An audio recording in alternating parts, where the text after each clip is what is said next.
I am Dr. Vikram Gupta from Bhattu College, Mahapalli, Raigad, and today I am going to tell you about the binary search.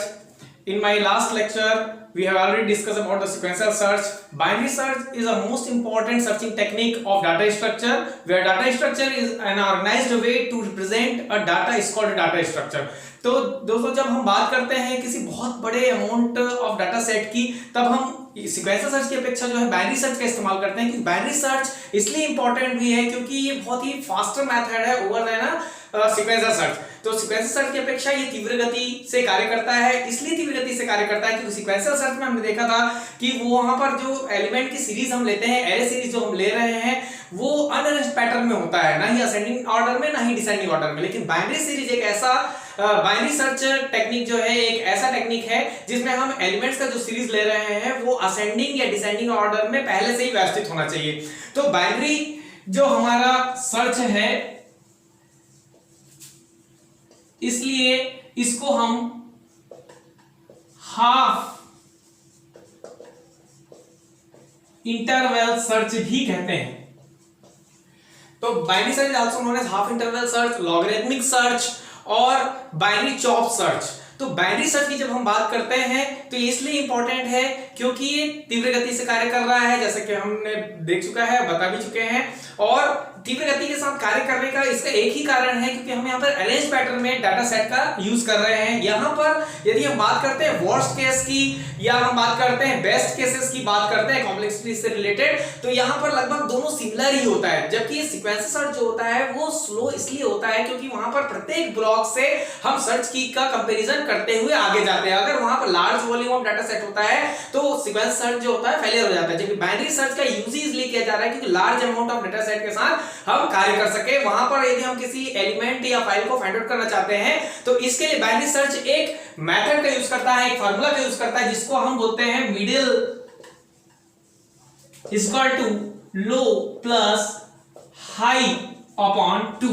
कहने का purpose क्या हो रहा है, यदि मैंने यहां पर एक डेटा सेट लिया है, एरे सीरीज लिया है, तो जैसे कि मैं बता चुका आपको एरे क्या होता है, group associated data is called array. तो हम यहां पर जो भी एरे सीरीज ले रहे हैं,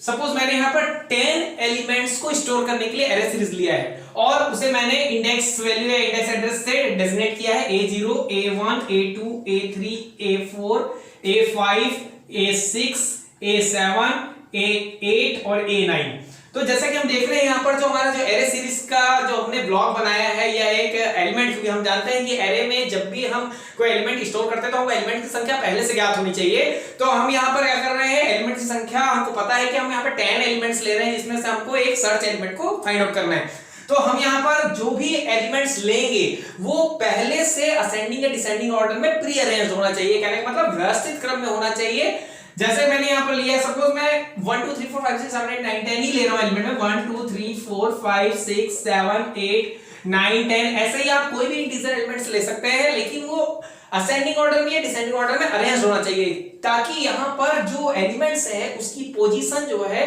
पहले से ज्ञात होना चाहिए। क्योंकि जब भी हम बात करते हैं यहां पर तो लो, सपोज ये लो पार्ट है और ये हाई पार्ट है, तो जब हम यहाँ पर लो और हाई को ऐड करेंगे और अपॉन 2 करेंगे यानी 2 से विभाजित करेंगे तो ऑलरेडी वो हमारा जो सर्चिंग के लिए एलिमेंट्स को फाइंड आउट करेगा वो मिडिल एलिमेंट से ही स्टार्ट करता है। तो यहाँ पर हमारा जो सर्च करने की जो प्रक्रिया है वो सीक्वेंशियल सर्च की अपेक्षा थोड़ा सा डिफर है, यानी अलग है। या वहां पर हम क्या करते थे, पहले ब्लॉक से चेक करना शुरू करते थे क्योंकि वो अनअरेंज्ड पैटर्न में होता था। लेकिन यहाँ पर हम जो है इसलिए मिडिल एलिमेंट से सर्च करने की कोशिश कर रहे हैं या सर्च करने का कार्य करते हैं क्योंकि यहाँ पर जो है एलिमेंट जो है वो अपनी पोजीशन पर ही ऑलरेडी फिक्स होता है। हमको पता है कि 2 का पोजीशन सेकंड नंबर यानी A1 इंडेक्स वैल्यू पर ही मौजूद होगा, इसलिए हम मिडिल से सेट को चेक करते हैं। तो सपोज मेरा जो एलिमेंट होगा, मैं यहाँ पर एक एग्जांपल के थ्रू अगर हम देखना चाहें तो यहाँ पर अगर मेरा एलिमेंट 3 है, सपोज मैंने यहाँ पर सर्च एलिमेंट क्या लिया है, सर्च एलिमेंट जो लिया है या सीक की हम जिसको बोल सकते हैं, सीक की अगर हम बात करते हैं तो वो मेरा 3 है। तो 3 की जब हम बात कर रहे हैं तो ये कैसे चेक करेगा, सबसे पहले ये मिडिल एलिमेंट यानी 5 में आएगा, 5 से 3 का कंपैरिजन करेगा। तो हमारा जो सर्च एलिमेंट है उसकी तुलना किससे कर रहा है, मिडिल एलिमेंट से करता है। तो दोनों का पैटर्न यदि सही नहीं हो रहा है या मैच नहीं कर रहा है तो वो किस साइड की ओर जाएगा, वो लो साइड की ओर जाएगा। तो वो चेक करेगा 4 से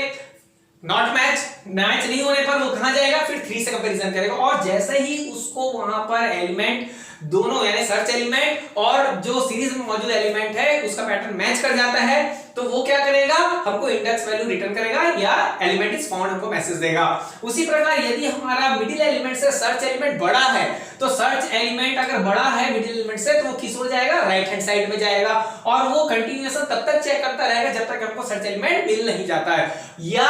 अगर छोटा भी नहीं है बड़ा भी नहीं है, तो हो सकता है जैसे ही हम मिडिल एलिमेंट से चेक करा रहे हो और मिडिल एलिमेंट में ही हमारा जो पैटर्न है या सर्च एलिमेंट है वो मैच कर जाए, तो यहीं पर हमारा जो प्रोसेस होता है वो सक्सेस हो जाता है और वो लूप से बाहर आ जाता है। तो जैसा कि हम देख रहे हैं यहाँ पर बाइनरी सर्च जो है इसलिए फास्टर है क्योंकि यहाँ पर सब प्री अरेंज्ड है, पहले से व्यवस्थित क्रम में है। इसका एक एडवांटेज ये है बाइनरी सर्च का कि यहाँ पर जो एरे सीरीज है वो अरेंज पैटर्न में है। दूसरा, सीक्वेंशियल सर्च की अपेक्षा इसलिए फास्टर है क्योंकि यहां पर जब हम बात कर रहे हैं एलिमेंट की कंपैरिजन की, तो हम वन बाय वन एक एक ब्लॉक करते हुए ना जाकर के सीधे डायरेक्ट मिडिल एलिमेंट से आ रहे हैं, जिससे हमारा सीरीज क्या हो रहा है, जस्ट हाफ हो जा रहा है। और इसका एक एडवांटेज ये भी है कि हमें वर्स्ट केस और बेस्ट केस इसलिए सिमिलर होता है क्योंकि ये फास्टर मेथड है। लेकिन डिसएडवांटेज या ड्रॉबैक्स हम ये कह सकते हैं यहाँ पर कि यहाँ पर जो एरे सीरीज हम लेंगे वो अरेंज पैटर्न पे ही होना चाहिए, यानी असेंडिंग या डिसेंडिंग ऑर्डर पे पहले से अरेंज होना चाहिए, अदरवाइज बाइनरी सर्च हमारा वहां पर क्या हो जाता है, फेलियर हो जाता है। बाइनरी सर्च जो होता है वो उसको हाफ इंटरवल भी इसीलिए कह रहे हैं क्योंकि हम डायरेक्ट मिडिल एलिमेंट से चेक करना शुरू कर रहे हैं। इसका जो यूज है large volume of data set के साथ हम कर सकते हैं, यानी जब large volume of data set की जब हम बात करते हैं और उसमें किसी एलिमेंट या फाइल को फाइंड आउट करना होता है, तब हम यहाँ पर क्या करते हैं, बाइनरी सर्च का ही इस्तेमाल करते हैं। और बाइनरी सर्च का जो यूज बेसिकली जो यूज है वो बाइनरी सर्च ट्री या बैलेंस ट्री में भी हम यहाँ पर करते हैं। तो हम ये जो ओवरऑल हमारा जो बाइनरी सर्च का प्रोसेस है, हम यदि इसको एक एल्गोरिथम के माध्यम से समझेंगे तो इट्स बेटर। तो देखिए हम यहाँ पर क्या कर रहे हैं, जब सर्च करते हैं तो जैसे मैंने यहाँ पर 10 एलिमेंट्स के लिए एक ब्लॉक बनाया, तो उसी प्रकार अब हम इसको एक एल्गोरिथम के माध्यम से समझते हैं। सबसे पहले हम एल्गोरिथम स्टार्ट करने के लिए क्या कर रहे हैं, स्टार्ट कीवर्ड यूज करते हैं। कोई भी एल्गोरिथम हम स्टार्ट करते हैं तो वहां पर बिगिन या स्टार्ट कीवर्ड का यूज किया जाता है। इसके बाद मैं यहां पर डिस्प्ले यानी एक मैसेज डिस्प्ले कराने के लिए यहां पर डिस्प्ले कीवर्ड का यूज कर रहा हूं। ये एक आउटपुट स्टेटमेंट है एल्गोरिथम में, तो डिस्प्ले में मैंने लिख दिया enter your boundary for the array. कहने का पर्पस क्या हो रहा है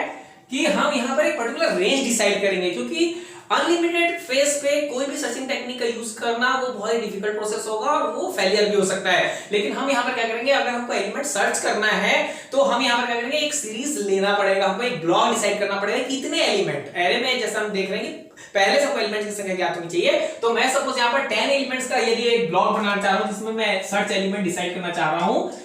अगर मेरा वो 10 एलिमेंट्स का ब्लॉक है तो हम क्या कर रहे हैं, यहाँ पर सबसे पहले एक्सेप्ट कराएंगे। एक्सेप्ट जैसा कि हम जानते हैं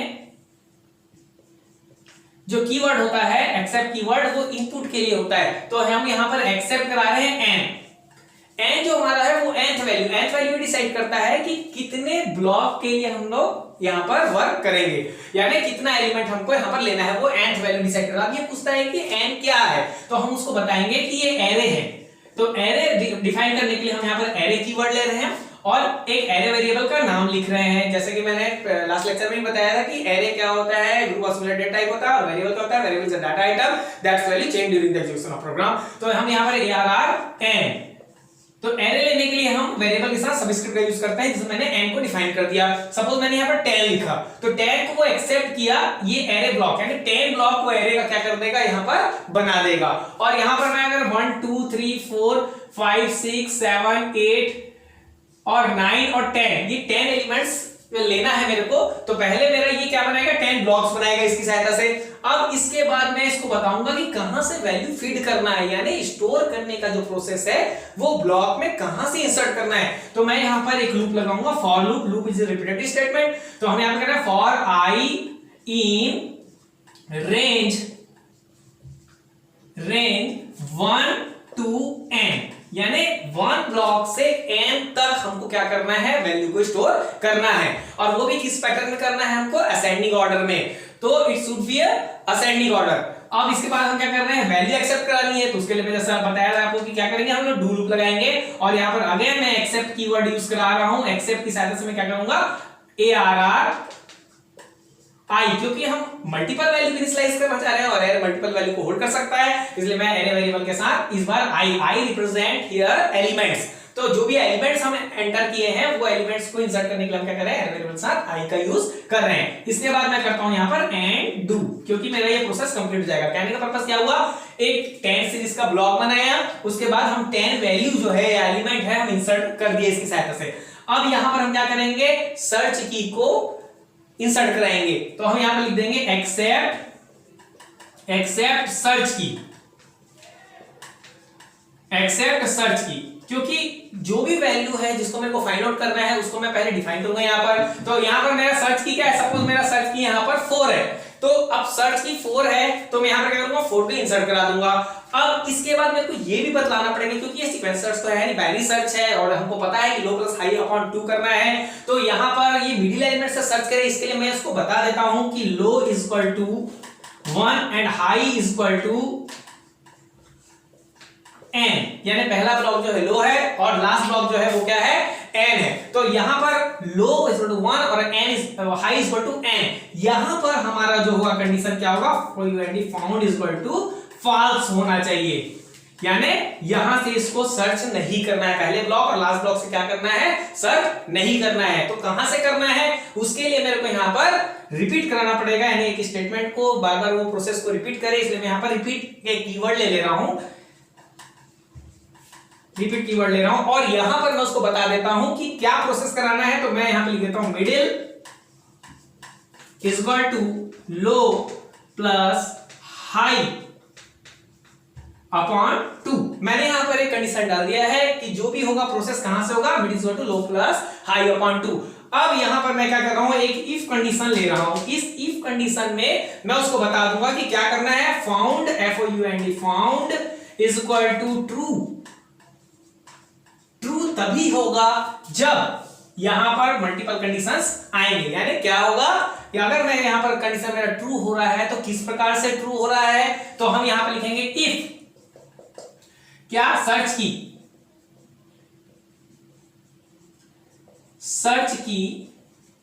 is equal to ARR middle, यानी क्या हो रहा है, यदि मेरा सर्च की मिडिल एलिमेंट के बराबर हो रहा है यानी वो वहां पर फाउंड हो जाएगा। लेकिन सबसे पहला कंडीशन क्या होगा, यहां पर मैं इक्वल टू ना करके क्या करूंगा, इसको search key is greater than is equal to ARR middle. आप यहां पर चाहे तो इक्वल टू, हम यहां पर इक्वल टू ना दे करके क्या कर रहे हैं, search key greater than ARR middle, क्योंकि यहां पर 3 कंडीशन मैंने आपको बताया कि यदि हमारा जो सर्च एलिमेंट है वो मिडिल एलिमेंट से बड़ा हो सकता है या छोटा हो सकता है या मिडिल हो सकता है, यानी सिमिलर हो सकता है। तो हम उन तीनों कंडीशन को यहां पर इफ के माध्यम से क्या करेंगे, डिफाइन करेंगे। तो सबसे पहले मैंने कंडीशन दिया if search key greater than ARR middle, तो मैंने बताया कि अगर वो मिडिल एलिमेंट से क्या होगा, सर्च की बड़ा होगा तो किस ओर जाएगा, हाई ओर जाएगा। तो हम यहां लिख देंगे high is equal to middle plus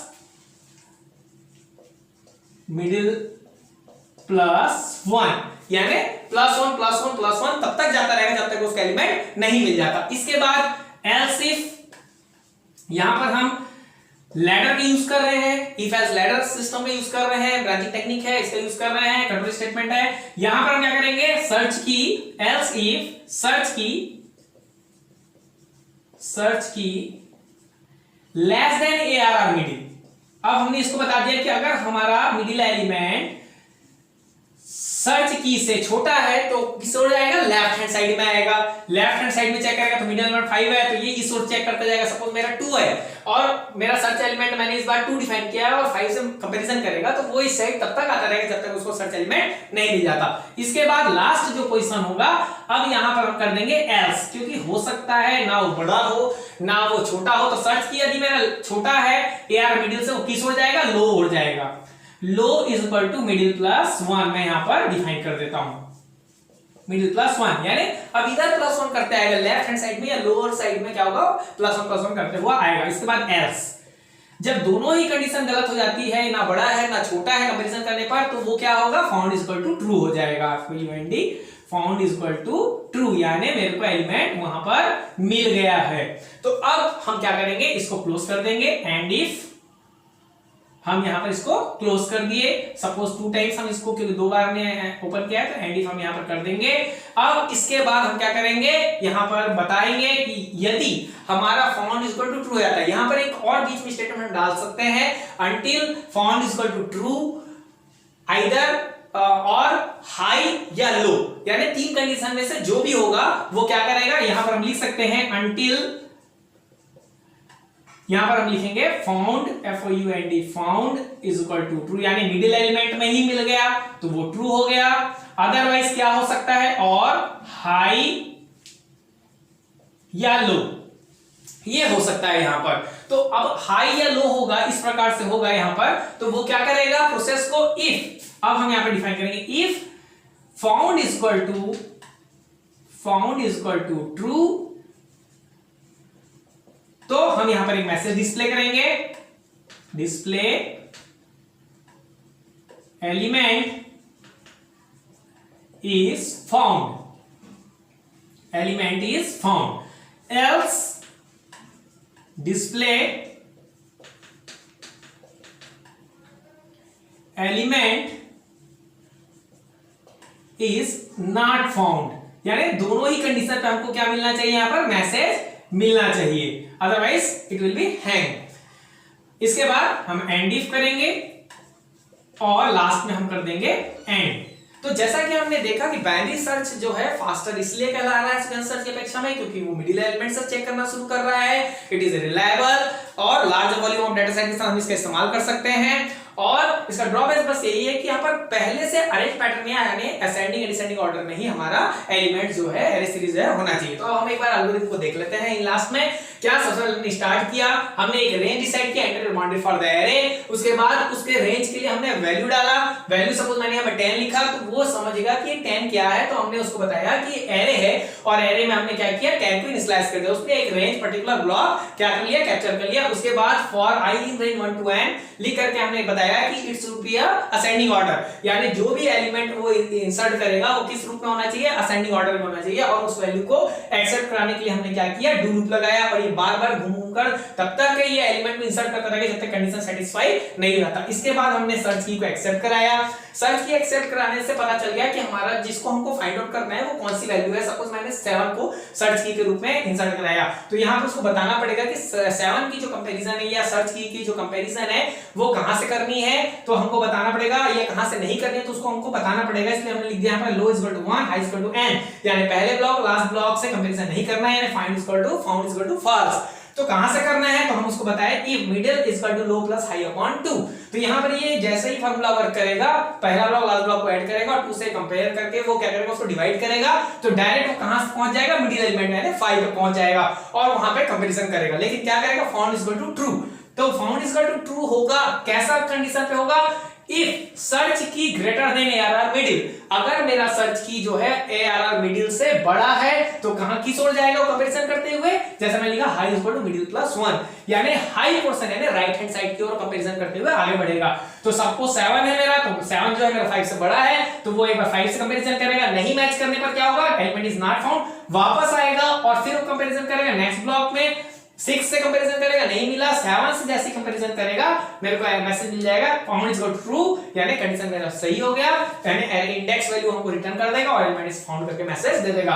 अगर मेरा वो क्या होगा, मिडिल से छोटा है तो क्या करेगा, एल्स इफ, यदि नहीं तो यदि क्या होगा, सर्च की less than ARR middle, ARR middle से छोटा है, मिडिल है, तो क्या करेगा वो लेफ्ट हैंड साइड यानी लोअर साइड में वो आगे बढ़ जाएगा, मिडिल प्लस 1 और प्लस 1 करता हुआ इधर की ओर आएगा। वो भी नहीं होगा तो क्या होगा, last found is equal to true, यानी मिडिल एलिमेंट से जैसे हमने कंपैरिजन कराया हमारा सर्च एलिमेंट, सपोज मेरा 5 है एलिमेंट, सर्च की भी 5 है, पैटर्न दोनों मैच कर गया, इंडेक्स वैल्यू रिटर्न करेगा और क्या होगा, हमारा प्रोसेस जो है एलिमेंट इज फाउंड देगा मैसेज और प्रोसेस स्टॉप हो जाएगा। इस प्रकार वो अंदर आएगा और found is equal to true हमने बताया, एंड इफ किया until found is equal to true, यानी ट्रू हो जाता है या हाई है या लो है, तीनों ही सूरतों में वो क्या करेगा, if found is equal to true condition satisfy होता है देन वो मैसेज देगा हमको डिस्प्ले एलिमेंट इज फाउंड। अगर नहीं होता है तो लास्ट में हमको मैसेज देगा एलिमेंट इज नॉट फाउंड, यानी हमारा जो प्रोसेस है अगर एलिमेंट मिल जाता है तो हमारा जो प्रोसेस है बाइनरी सर्च का वो सक्सेस हो जाएगा, अदरवाइज अनसक्सेस हो जाएगा। तो आई होप आपको ये समझ में आया होगा। तो थैंक यू वेरी मच, मिलते हैं मेरे नेक्स्ट लेक्चर पे।